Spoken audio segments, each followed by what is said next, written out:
Just a heads up, it's pronounced Dacula. I'd like to share two quotes. Both are from activists, both are doctors. The first is from Dr. Martin Luther King in 1947. In The Purpose of Education, he wrote, "It seems to me that education has a twofold function to perform in the life of man and in society. The one is utility and the other is culture.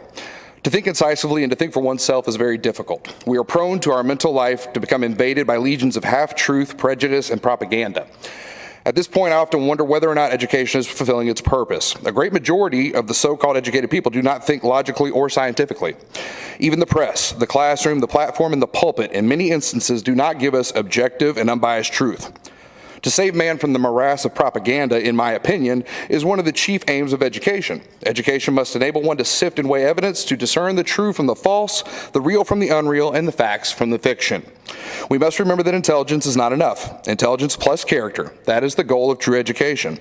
The complete education gives one not only the power of concentration, but worthy objectives upon which to concentrate."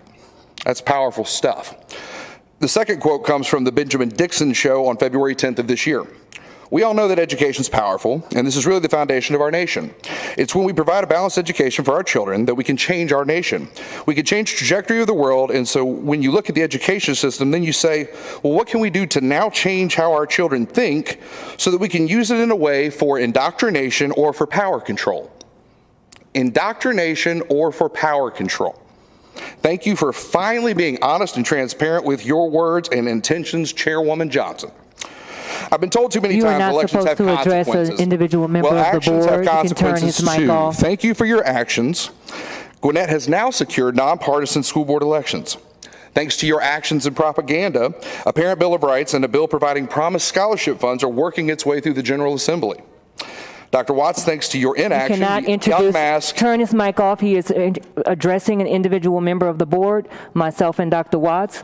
This is something that he is a member of the governance team.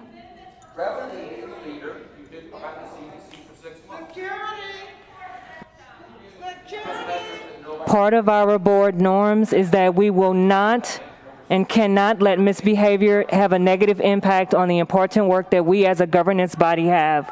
We are representing the value of our children, and our children do not need to hear the individual targeting of the governance team, any member of this governance team.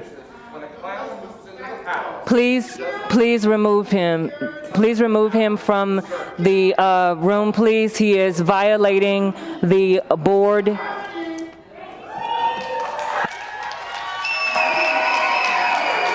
Felania.